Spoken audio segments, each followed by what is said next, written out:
Bismillahirrahmanirrahim. Assalamualaikum warahmatullahi wabarakatuh. Alhamdulillah, wassalatu wassalamu ala rasulillah wa man tabi'ahu ila mawalah. Raditu billahi rabba wa bil islami dina bi Muhammadin nabiyya wa rasulah. Alhamdulillah, segala puji kepada Allah yang berikan kepada kita nikmat iman, nikmat Islam. Semoga Allah tetapkan iman kita dan Allah kuatkan Islam kita. Salawat dan salam kepada baginda Rasulullah sallallahu alaihi wasallam. Semoga Allah jadikan kita menjadi umatnya yang terbaik dengan mengikuti sunnah-sunnah Nabi, mengikuti akhlak dan sirah Nabi, menyebabkan salawat dari Rasulullah masuk surga bersama Rasulullah sallallahu alaihi wasallam. Amin amin ya rabbal alamin. Melanjutkan tadabbur bulan lepas tentang konsep surah Al-Kahfi, dan kita telah bercakap tentang kenapa 10 ayat yang pertama itu menjadi konsep dasar menghadapi tantangan keimanan yang disebut dengan Dajjal. Sebetulnya itu hanya simbol tantangan keimanan adalah Dajjal. Karena Dajjal mengaku Tuhan, dan siapa yang tidak mengaku Tuhan akan dicabar oleh dia, akan disisa oleh dia. Tantangan, simbol tantangan keimanan. Dan sebagaimana hadis ada 30 Dajjal sebelum Dajjal yang besar, 30 tantangan-tantangan budaya, tantangan pemikiran segala macam, sebab akan datanglah Dajjal yang terbesar yang akan sebagai yang mengaku Tuhan sebetulnya.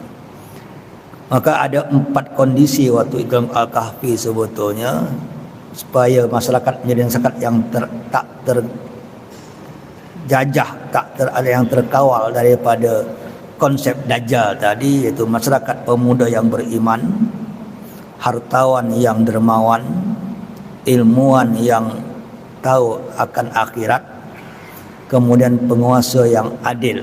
Itu 4 konsep dalam surah Ad-Dajjal sebetulnya. Dalam surah Al-Kahfi, pemuda Kahfi yang beriman, hartawan yang memberikan hartanya untuk kehidupan akan datang, tak sibuk dengan invest di dunia tanpa mikir akan datang. Itu yang kedua ceritanya. Yang ketiga Nabi Musa dan Nabi Khidir. Nabi Musa melihat apa yang nampak secara syariat, Nabi Khidir apa yang nampak akan datang sebetulnya. Jadi ilmuwan yang futuristik, ilmuwan yang tahu masa depan. Yang keempat adalah Zulkarnain yang adil, dan dengan memberikan pelayanan kepada masyarakat, memberikan pertahanan, memberikan makanan, itulah penguasa yang adil. Kalau pemudanya beriman, hartawannya dermawan, ilmuannya futuristik beriman, dan penguasanya adil, insya Allah masyarakat itu tak akan terkena segala macam godaan Dajjal. Ini konsepnya sebetulnya. Tapi kalau pemuda tidak beriman, ekonomi yang menjadi orang yang kaya yang sibuk dengan dunia, penguasa yang zalim, dan ilmuwan yang sibuk dengan kehidupan dunia tanpa mikir masa depan dan akhirat, maka suatu masyarakat telah terkena dengan bentuk-bentuk Dajjal yang ada. Dajjal ekonomi, Dajjal anak muda, Dajjal kepada keilmuan, Dajjal kepada kekuasaan. Ini konsep sangat penting dipahami macam itu sebetulnya. InsyaAllah pagi ini saya akan masuk kepada bagaimana tahap pemuda yang beriman. Konsep Kahfi bagaimana? Am hasibta anna ashabal kahfi wa raqim kana min ayatina ajabah. Apa kamu tak menyangka bahwasanya penduduk Kahfi, ashabul Kahfi, pemuda dalam gua ini, ya, adalah min ayatina ajaba, daripada tanda-tanda kuasaan kami yang paling penting. Artinya apa? Ada suatu iktibar yang wajib diambil berkisah Kahfi. Bukan kisah sebagai kisah, tapi kisah sebagai iktibar sebetulnya. Kisah sebagai kisah senang, banyak cerita macam-macam. Yahudi punya cerita, Nasrani punya cerita, kita punya cerita. Tapi bukan soal kisahnya, apa yang kau dapatkan min ayatina ajabah, yang menakjubkan sebetulnya. Ini konsep paling penting. Maka apa katakan, nahnu naqussu 'alaika bil haq, kami memberikan kepada engkau kisah dengan betul. Innahum fityatun amanu bi rabbihim wa zidnahum huda. Konsep pertama, pemuda yang dapat bertahan daripada serangan Dajjal. Amanu fityatun amanu, pemuda yang beriman. Bukan hanya beriman, wazidnahum huda. Ini paling penting. Pemuda yang beriman dan kami tambah imannya. Soalan kita, bagaimana menambah iman? Ada iman basic, ada iman sempurna, ya. Iman tu yazat wa yanqus, naik dan turun. Ada iman basic, iman kepada Tuhan. Tapi ada iman sempurna, memang yang sampai tingkat dia akan, kalau kata hadis, paling tinggi itu iman, paling rendah iman membuang duri daripada jalan, paling rendah. Yang paling tinggi kalimat la ilaha illallah. Jadi iman basic, iman sempurna bagi saya. Maka seorang pemuda untuk menjaga hadapan tantangan, wajib engkau berikan dia tambahan-tambahan keimanan dengan ilmu pengetahuan. Karena tidak akan bertambah iman tanpa petunjuk. Petunjuk dengan ilmu, dengan iman dengan petunjuk, petunjuk dengan ilmu, ilmu dengan innas sam'a wal basara wal fuada kullun ulaika kana an mas'ula. Apa yang dia dengar, apa yang dia lihat, apa yang dia pikirkan, itu untuk menambah ilmu. Ini konsep sangat penting, bagaimana kita mendidik generasi muda, generasi yang terus bertambah iman. Karena apa? Karena anak muda itu basic balik beriman. Tantangan setelah dia balik lebih berat daripada apa yang dihadapi waktu dia balik. Waktu dia anak muda, waktu dia umur 20 tahun, waktu umur 30 tahun, macam-macam tantangan terjadi.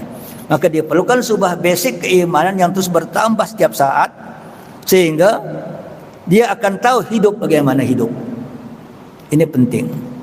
Petunjuk itu kan sebetulnya paling utama memberikan kepada kita pemahaman bagaimana kita hidup di dunia untuk selamat di akhirat. Itulah petunjuk. Tak ada cara lain.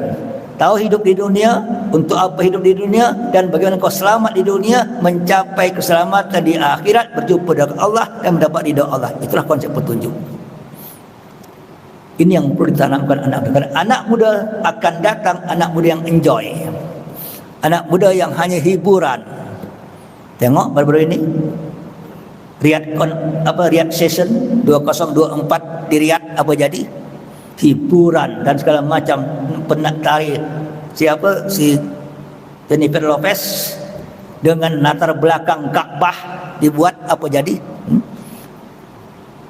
Manusia hiburan, manusia saja-saja saya kata hari ini. Itu gambaran anak muda. Padahal anak muda adalah masa yang paling penting dipahami. Konsep pembentukan anak muda di Quran hanya dua anak muda. Anak muda Kahfi dan anak muda kaum Samud. Anak muda Kahfi beriman, dapat hidayah, dapat ilmu, dapat hidayah. Anak muda kaum Samud, anak muda yang berani membunuh unta Nabi Soleh karena ada perempuan dan ada dikasih dibagi perempuan dan harta. Hanya dua je. Pemuda Kahfi beriman, bertambah iman dengan ilmu. Pemuda Samud, pemuda yang berani membunuh sunta Nabi Soleh hanya kadang-kadang ada seorang dua orang perempuan yang mempelawa kepada dia, kalau kau bunuh unta, aku bagi diri aku dan anak-anak aku dan harta. Sampai sekarang ini metode yang ada sampai sekarang, merusak anak muda dengan hiburan dan hawa nafsu, menguatkan anak muda dengan iman dan ilmu terlain. Ini konsep sangat penting dalam Al-Kahfi bagi saya. Maka kemudian setelah dia beriman dan berilmu, warabatna ala qulubihim idkamu,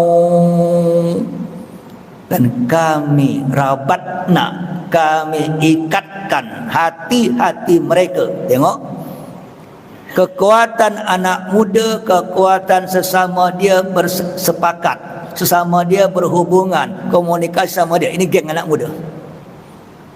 Sekarang ada geng Z, geng Alpha. milenial, ada geng strawberry, macam-macam dah sekarang ni ya. Namun macam-macam, kita tak tahu lagi nama baru sekarang dah. Yang akhir tahun 2000-an dah geng Z strawberry yang dipukul, yang suruh lari semua. Itu geng strawberry katanya. Macam strawberry cantik tapi isi kosong. Anak muda dan anak muda macam ni yang tak punya di iman, tak ada ilmu, tak ada apa, hanya gaya yang ada. Tengok. Dan tak tahu hidup untuk apa. Hidup untuk apa tak tahu. Mana saya terfikir, ada dua surah yang sangat penting diajarkan kepada anak muda. Dua ayat. Satu ayat Al-A'raf 172, konsep tauhid kepada Allah, menjadi perjanjian iman dengan Allah. Kemudian surah Al-Ahzab 72, konsep manusia mendapat amanah daripada Allah. Dua ini. Manusia ada perjanjian iman kepada Allah. Al-A'raf 72, alastu birabbikum qalu bala. Yang kedua, konsep Al-Ahzab 72, waktu inna arnal amanat, kami berikan amanah pada langit dan bumi dan gunung, fa'abauna, mereka tak nak, faham hal insan dan manusia bawa amanah tadi. Dua ini konsep sangat penting dalam menghadapi kehidupan. Kita wajib bertauhid, kedua wajib memegang amanah. Amanah apa? Kalau kau baik akan dapat lebih baik, kalau kau rusak akan dapat siksa akan di akhirat. Itu konsep hidup. Selama dia tahu konsep hidup adalah ada kehidupan akan datang, satu, kemudian kehidupan akan datang adalah balasan daripada dunia, dia akan baik. Kenapa dalam konsep komunisme dia tak akan ada sibuk akan datang, sibuk dengan dunia saja, tak ada akhirat, tak ada balasan. Karena kalau dia angan ada balasan, ada akhirat, dia pasti akan beriman kepada Allah. Ini konsep sangat penting sebab dalam konsep anak muda hari ini. Dan mereka idza qamu, kalau mereka tegak berdiri. Jadi anak muda dengan iman akan tegak, anak muda dengan iman akan berani, anak muda dengan iman akan dengan ilmu akan menjadi manusia terbaik. Tanpa iman ilmu kolap sebetulnya. Tanpa iman dan ilmu kolap. Iman, ilmu membentuk akhlak. Maka kaum akhlak bersikap. Tidak kaum dia bersikap. Sikap dengan punya kehebatan diri, punya jati diri. Sekarang kita kata anak muda mana yang punya jati diri? Anak Muslim atau anak Yahudi? Anak mana yang punya prestasi hari ini? Siapa yang punya hebat hari ini? Anak muda siapa? Cek. Muslim atau bukan Muslim? Anak muda kita, anak muda alhamdulillah sebagian banyak kolab. Tak tahu hadapan, tak hiburkan segala macam. Ini tidak kamu. Maka rabatna, berikan dia ikatan. Anak muda ada geng. Itu ikatan. Buat geng yang baik, bukan geng yang buruk. Saya ingat zaman Nabi Muhammad umur 18 tahun. Siapa Nabi Muhammad? Siapa Nabi Muhammad? Anak muda. Anak muda bagaimana Nabi Muhammad? Nabi Muhammad umur 18 tahun sampai umur sebelum dia kahwin 25 tahun adalah anak muda yang menjadi pengawal bandar Makkah. Maka ada Hilful Fudul, perjanjian Makkah, ada perang Fijar melawan orang-orang Taif yang datang ke Makkah. Nabi adalah pemuda yang menjadi pengawal kota Makkah. Dalam sejarah Islam kita kenal namanya Jam'iyah Al-Khairat, kumpulan-kumpulan kebaikan. Sejak zaman sahabat, zaman Abbasiyah, zaman Umayyah ada grup-grup pemuda, kumpulan penolong kebakaran, penolong kebanjiran, anak muda semua, grup kebaikan Al-Khairat namanya. Dan siapa anak muda yang menjadi terbaik dalam masa itu akan dapat simbol. Yang sekarang kita tengok iaitu simbol pengakap. Simbol pengakap yang macam bunga tu ya, yang dibuat oleh Lord Baden-Powell, itu adalah simbol pemuda-pemuda beriman, penolong kebaikan-kebaikan pada masa Harun Ar-Rasyid. Tak tahu. Sejak itu dulu dibuatlah anak masyarakat macam semua ada pemuda baik, pemuda kebaikan. Siapa terbaik dapat simbol bunga apa itu namanya simbol itu ya. Dah oleh Lord Baden-Powell yang pengasas daripada pengakap di dunia. Waktu dia datang ke Tunisia, dia tengoklah simbol itu ada dalam masyarakat Islam untuk anak-anak muda penolong kebaikan. Dia ambillah simbol itu, dijadikanlah simbol scouting atau pengakap dunia hari ini. Lord Baden-Powell baca dalam buku Kultur Islam Umar Amin Hussein, bagaimana Barat mengambil simbol pengakap Islam menjadi pengakap dunia. Maka dipisahkan antara pemuda dan pemudi waktu itu dalam konsep Islam sebetulnya menjadi prinsip dasar pengakap Islam di dunia waktu itu. Diambil oleh Inggris, diambil oleh Baden-Powell, dibuat Scott di sana, juga akan menjadi konsep anak muda Barat. Tak, itu dari Islam sebetulnya. Ini konsep sangat penting ya. Ini konsep orang banyak tak sadar sebetulnya. Kenapa simbolnya bunga bukan binatang? Itu konsep. Dalam Islam tidak ada simbol binatang. Karena makhluk hidup. Simbol pasti bunga atau daun. Tengok. Simbol seninya Melayu, daun melut segala macam, tak pakai binatang. Binatang itu satu yang akan makhluk hidup yang tak boleh disimbolkan dalam konsep Islam sebetulnya. Maka kenapa dia ambil simbol daun pengakap daun tadi untuk jadi simbol dunia. Ini contoh sejak zaman Nabi, zaman sahabat, sampai Harun Ar-Rasyid, sampai Utsmaniyah, masyarakat Muslim banyak kumpulan anak muda yang bergerak aktif di masyarakat. Dan ini yang hilang hari ini sebetulnya, sibuk kita dengan yang lain sebetulnya. Maka ini warabatna ala, maka ini itu sunnah Nabi. Ini sunnah Nabi menjadi kumpulan sosial di masyarakat oleh anak muda. Ini sunnah Nabi. Sunnah Nabi umur 18 tahun sampai 25 tahun. Faqalu, tengok apa bukti mereka punya sikap. Faqalu rabbuna rabbus samawati wal ard dan nadwa min duni ilan akad kunna idan syatata. Tengok sikap mereka, berkata Tuhan kami, Tuhan yang punya langit dan bumi, dan kami tidak pernah akan menyembah selain daripada itu. Walaupun lakot kulna idan syatata, kami dulu masyarakat kami telah mengatakan yang macam-macam selain daripada Allah. Tengok, di tengah-tengah masyarakat yang musyrik, di tengah-tengah penguasa yang zalim. Itu kondisi Ahlul Kahfi ya. Masyarakat yang musyrik, penguasa zalim, budaya rusak.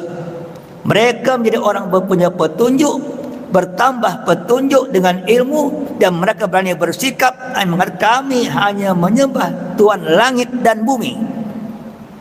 Logik bermain. Bukan asal patung kami sembah, yang Tuhan yang punya langit dan bumi, dan kami tak nak menyembah Tuhan yang lain. Walaupun orang-orang kami atau dulu kami pernah menyembah demikian. Sikap keberanian anak muda sangat penting sebetulnya di sini. Tetapi menegakkan kebenaran, menegakkan rasionalitas dengan akal, dengan ilmu dalam masyarakat yang sangat rusak budaya dan kemusyrikan sebetulnya. Ini konsep pemudanya.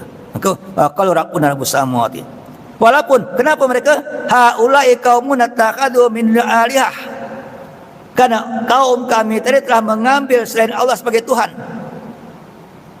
Laula ayatuna alim bisultanim bayyin, maka sebetulnya kenapa mereka tak dapat, mereka kepayaki ilmu yang dapat memberikan mereka mana yang betul mana yang salah.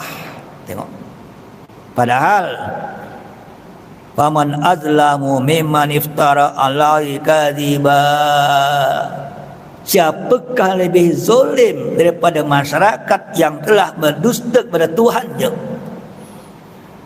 Pemuda Kahfi berada dalam masyarakat yang penuh kezaliman, yang penuh kemusyrikan dengan budaya yang hawa nafsu. Jadi mereka tetap jadi pemuda yang beriman. Wazidnahum huda, bertambahlah iman mereka dengan ilmu, dan mereka bersikap kepada Allah Ta'ala sebetulnya.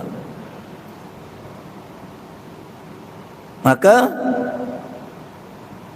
di sini Ustaz kita dapat pemuda sangat penting sikap kita dengan menjadi pemuda yang beriman kepada Allah. Dan bukan hanya beriman yang berani menghadapi tantangan, beriman yang dengan ilmu pengetahuan, beriman dengan sikap tegas kepada kehidupan. Bukan pemuda yang hanya larut dengan keadaan, tergoda oleh keadaan atau rusak oleh keadaan. Ini dia yang tetap tegar ada iman kepada Allah. Kemudian apa yang terjadi? Haula, maka bahasanya faman azlama wa yatazaltumu ma ya'budu illallah. Maka mereka pemuda tadi idzatazaltumuhum, meninggalkan kaumnya macam itu. Tengok, bersikap tegas dan meninggalkan supaya tidak terpengaruh dengan budaya itu. Saya bayangkan ya, kalau Gaza itu tidak berperang hari ini, tapi Gaza negara yang merdeka dan hidup bersama Israel hari ini, saya tak tahu jadi apa Gaza akan datang. Negara Gaza, kalau Allah tak takdirkan perang, tak Allah takdirkan ada Israel yang memusuhi mereka, maka dengan mereka perang tambah kuat iman mereka, dengan perang tambah yakin mereka dengan Islamnya. Tengok, kalau seandainya lah Gaza selama ini negara yang hidup bersama orang Israel, berdamai, tidak ada masalah, hidup sama-sama di tengah Israel yang rusak budaya, apa jadi orang Gaza? Lebih mudah terpengaruh daripada tidak terpengaruh. Jangankan Gaza, tengok Dubai ada apa hari ini, tengok Abu Dhabi apa hari ini, tengok Saudi apa hari ini. Apa itu jauh daripada Israel. Kalau Gaza sampingnya Israel, apa jadi? Seandainya masyarakat yang tenang, hidup dengan tenang, tak kisah dengan Israel, tak kisah dengan Yahudi, tak kisah dengan budaya, apa jadi? Rusak, hancur budaya masyarakatnya. Tapi karena dia Allah takdirkan perang, itu musuh lawan, apa jadi? Tegas, beriman, siap mati karena surga. Tengok, kalau tak lebih baik aku hidup masuk dengan hiburan dunia, siap mati dengan surga atau hidup dengan hiburan dunia, apa jadi? Ini konsep. Karena ini pemuda kita harapkan, pemuda yang tidak tuzaltumuhum, lari daripada masyarakat macam itu. Wa ma ya'buduna illallah, karena mereka beriman kepada Allah. Tengok, masyarakat yang tetap istiqomah dengan beriman kepada Allah dan tak mudah terpengaruh oleh budaya luar. Bukan mudah. Dan hari ini kita masyarakat yang terpengaruh dengan budaya luar, maka akibatnya karena mereka dah rusak macam itu, fa'u ilal kahfi, maka mereka berlindunglah ke gua. Tak ada tempat waktu itu, hanya engkau ikut atau lari. Tapi engkau ingin lari, Rabbana dia akan minta, akan menjadi rahmat pada dia sebetulnya. Bahwasanya dia minta kepada Allah, dan dia lari itu bukan lari saja lari, karena doa yang paling banyak sebetulnya id awal fityatu ilal kafi faqalu rabbana atina min ladunka rahmah wa hayyi lana min amrina rasyada. Itu doa ya. Hebat doa ini. Waktu mereka ini id awal fityah, waktu mereka kampung masuk pada gua, apa itu? Faqalu rabbana atina min ladunka rahmah. Ya Tuhan kami berikanlah kepada kami rahmat engkau. Tengok, wa hayyi lana min amrina rasyada, dan berikan kepada kami petunjuk atas urusan kami. Tengok, ini doa. Apa Allah bagi? Apa jawaban Allah untuk kabulkan doa ini? Fadarabna ala adzalim fil kahfi sinina adada. Kami jadikan orang-orang pemuda ini, kami tidurkan dia di gua kahfi bertahun-tahun. Tengok, rahmat Allah kepada mereka, petunjuk Allah kepada mereka, supaya selamat daripada kaum yang musyrik dan budaya yang rusak tadi. Fadarabna ala adzanim fil kahfi, kami tidurkan mereka di gua kahfi bertahun-tahun lamanya. Itu rahmat, itu petunjuk. Jadi waktu Allah jadikan dia masuk ke gua, itu petunjuk. Kalau dia hidup dengan masyarakat, dia rusak. Tak ada cara lain masuk. Protect diri engkau daripada budaya luar, ya. Jaga masa engkau daripada budaya yang merusak. Masuk gua, ya. Ini konsep itu. Maka itu rahmat Allah dengan mereka masuk dalam gua sebetulnya, ya. Tengok. Maka setelah Allah macam itu kata bahwasanya, dan itu yansur lakum rabbukum min rahmatihi, dengan dia masuk dalam gua, yansur lakum rabbukum min rahmatihi, kami berikan rahmat-rahmat kami kepada mereka. Tengok, sebelum rahmat, wa yuhayyi lakum min amrikum mirfaqa, dan kami sediakan bagi kamu adalah sesuatu yang berguna dalam urusan kamu. Hebat. Masuk dalam gua berguna untuk dia pada waktu itu. Karena waktu itu dia di tengah-tengah cabaran penguasa yang zalim, masyarakat yang musyrik, budaya yang rusak. Dan Allah jadikan mereka bersatu, mereka jumpa 7 orang tanpa mereka sebelumnya ada kawan, jumpa satu masuk ke datang ke pokok, jumpa 2, 3, 4, 5, 6, 7, jumpa masuk gua. Ini rahmat Allah. Jadi bukan asal mereka jalan, tak, rahmat Allah. Maka pemuda yang beriman, tengok sekarang bagaimana rahmat Allah dalam gua. Wa tara syamsa idza talat tazawwaru anka bi dzatil yamin wa idza gharabat taqlum dzatil shimal wa fi fajwatin minhu zalika min ayatillah. Kamu tengok dia masuk gua, matahari terbit dari sebelah kanan gua. Nah, berarti gua kanannya matahari terbit, kiri masih tenggelam. Waktu masuk gua, waktu pagi hari masuk matahari, cahaya matahari yang terbit daripada kanan. Waktu petang hari masuk cahaya matahari yang terbit daripada akan tenggelam sebelah barat. Seperti ini. Berarti dalam masa siang pagi tadi, pagi sampai petang, tetap ada cahaya matahari yang masuk dalam gua. Poin pertama. Seandainya gua itu tak ada cahaya yang masuk, kacau masyarakat. Akan susah udaranya. Dengan adanya ini, dan ini rahmat. Rahmat Allah memberikan cahaya matahari ke dalam gua, baik pagi maupun petang. Tengok. Maka apa yang terjadi? Takdum zatas shimal wa hum fi fajwatin minhu, sehingga mereka bergerak kanan dan kiri. Saya kata hebat. Dia masuk gua yang ada cahaya buat dia sehat, dan dia tidur bergerak kanan ke kiri buat dia tidak akan rusak badannya. Takrim zatul shimal, ya? Dan itu min ayatillah, tanda-tanda kuasa Allah. Apa pengajaran? Anak muda beri dia kebebasan, karena dia wajib bebas. Kalau tak bebas dia akan memberontak. Tapi kebebasan dia dengan ilmu dan petunjuk Allah. Tengok, kebebasan dalam ilmu dan petunjuk, kebebasan berbuat berdasarkan ilmu dan iman, bukan berdasarkan hawa nafsu. Dua hal berbeda. Kalau hawa nafsu bebas mutlak, kalau ilmu dan iman bebas dengan pertanggungjawaban. Dua hal berbeda, ya. Dengan bebas dengan nafsu, bebas melanggar aturan.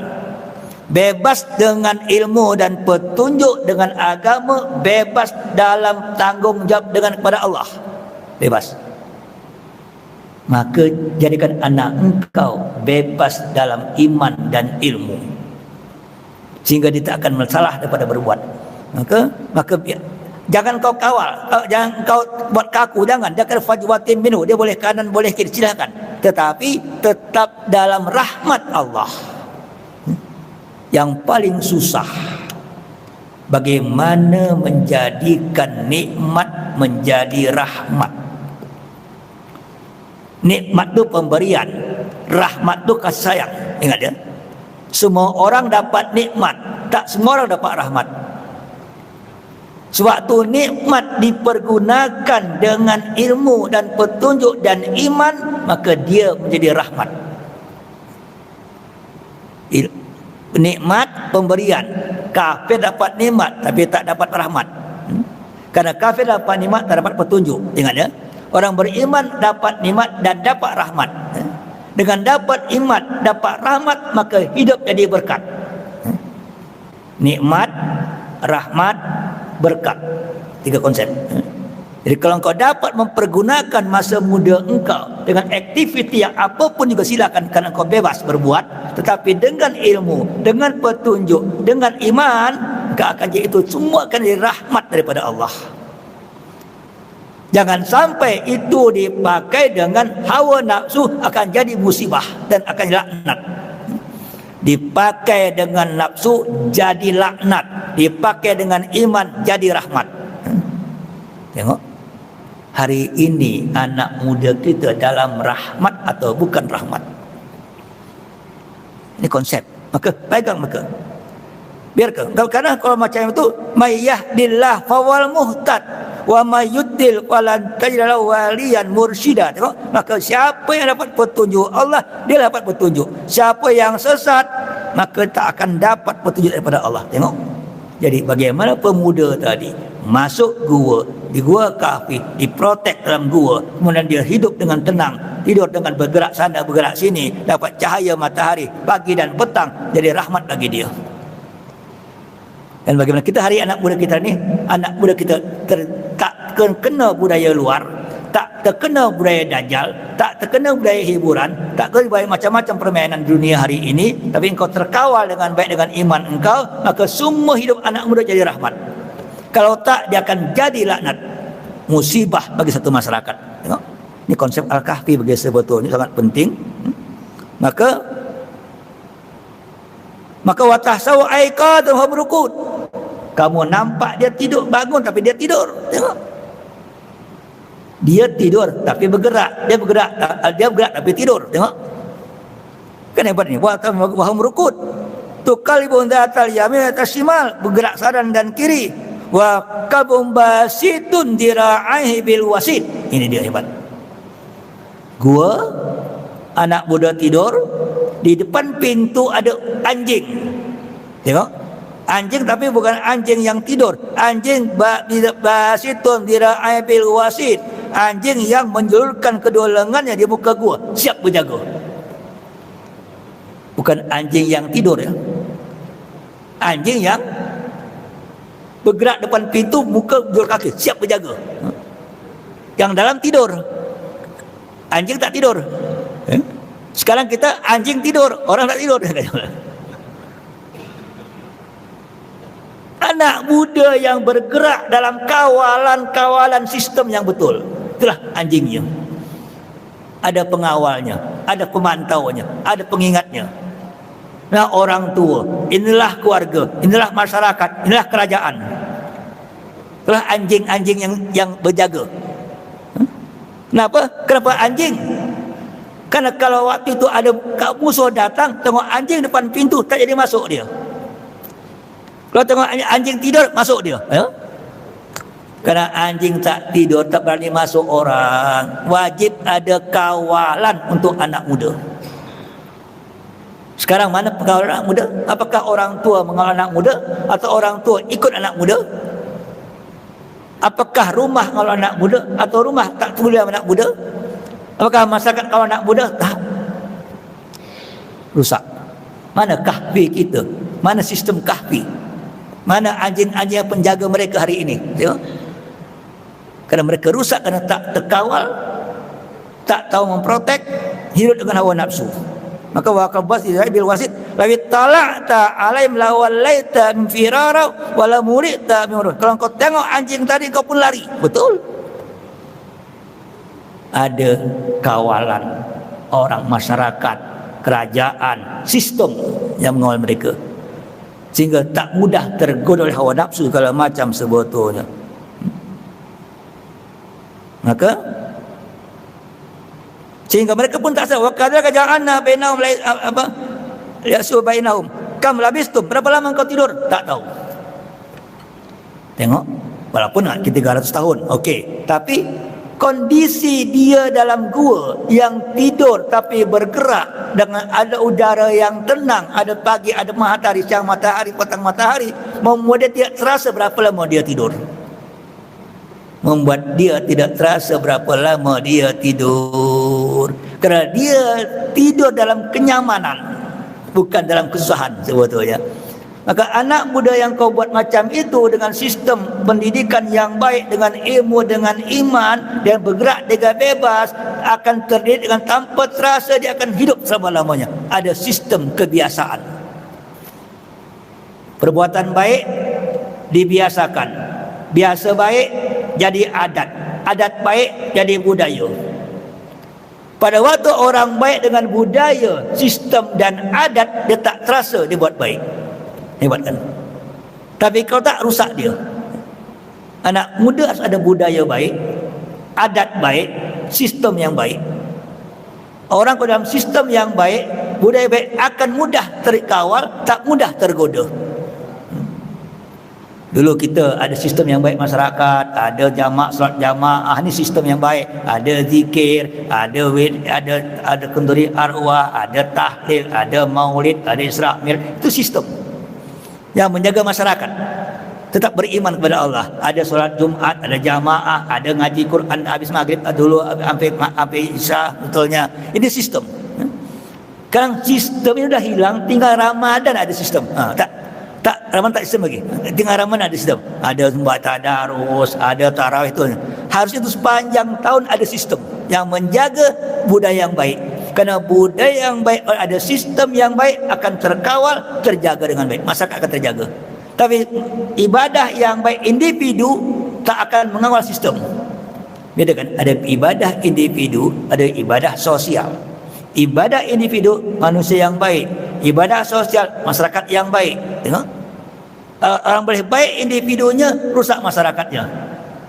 Harusnya masyarakat yang baik itu dapat mengawal individu yang baik, sehingga tidak buat yang buruk, susah dia. Tidak buat yang buruk susah, tak ada tempat untuk buruk. Sekarang yang ada sistem yang rusak, buat baik susah. Tak cari baik, mana tempat. Tak cari maksiat, di mana-mana tempat. Hari ini terjadi, orang tak buat baik, tak ada sistem. Kerana sistem dah rusak semuanya. Orang dulu, orang akan baik dengan sistem yang baik.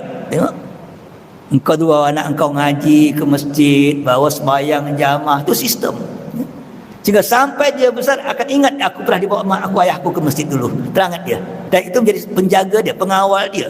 Pengawal karena ada kebiasaan yang dalam masyarakat ke atas kebaikan. Sekarang pengawal tak ada, dirusak. Kita individu rusak, walaupun individu baik akan jadi rusak. Karena apa? Sistem tak ada yang baik. Masjid itu sistem. Masjid itu sistem sebetulnya, bukan ibadah. Ibadah itu individu. Tapi adanya masjid, institusi itu sistem. Maka adanya masjid, orang jadi ibadah. Maka kenapa dalam Islam setiap kampung wajib ada masjid, wajib ada sistem. Orang boleh buat baik tapi tak ada sistem. Maka dengan ada baik, ada sistem, akan mudah orang datang. Ini contoh di antara kenapa hari ini Melayu itu bertahan, karena Melayu dulu banyak sistem. Kita baik karena sistem. Oh, dulu orang ngaji, tak ada orang boleh dating, tak ada orang, sistem dulu. Kita terjaga walaupun tak ada ilmu, tapi sistem terikut kita. Sekarang sistem tak ada, yang banyak sistem yang rusak. Tak buat maksiat di mana-mana ada, tak buat baik susah tak dapat. Sehingga mudah terpengaruh dengan budaya luar. Ini sangat penting, maka menjaga dengan, maka kalau orang dalam sistem tak akan tahu dia berapa lama dia hidup, akan tenang dia. Kenapa? Karena dia tak akan berfikir akan keluar daripada sistem tadi sebetulnya. Maka mereka berapa lama tak ada. Ini konsep bagi saya daripada baru mereka, bagaimana mereka dapat, ini konsep bagaimana kahfi dibentuk oleh Quran, dibentuk oleh sistem Al-Kahfi, membentuk pemuda kahfi sebetulnya. Daripada individu dengan iman, dengan ilmu, dengan sikap yang tegas, dengan keberanian pemuda, dengan pengawasan orang tua, pengawasan masyarakat, pengawasan negara, ada sistem yang baik, akan muncullah generasi yang terbaik macam pemuda kahfi sebetulnya. Sekarang mana pemuda kita, mana sistem kita, mana kawalan kita, mana budaya kita, ada tak? Kerana budaya lawan budaya, sistem lawan sistem, media lawan media. Hari ini budaya kita rusak, budaya orang lain masuk. Sistem kita rusak, sistem lain yang masuk. Sehingga kita menjadi orang yang kacau hari ini, menjadi manusia yang tak tahu arah hidupnya bagaimana. Complicated personality sebetulnya, yang anak muda tak tahu. Kenapa? Karena tak ada sistem yang mengawal dia jadi masyarakat kahfi, masyarakat daripada orang-orang yang beriman kepada Allah. Karena subhanul yaum imamul ghad. Pemuda hari ini pemimpin masa depan. Kalau enggak ada masa depan akan baik. Untuk hari ini pemuda yang terbaik sebetulnya bagi dunia, maka pemuda kahfi lah pemuda terbaik dalam Al-Quran, contoh terhadap untuk akhir zaman dan sampai akhir zaman sebetulnya. Allahumma a'imma fa'una warjina uluman tanfa'una maka haqqa yatibah al-batila batibara wa atina fina hasanah wa assalamualaikum warahmatullahi wabarakatuh.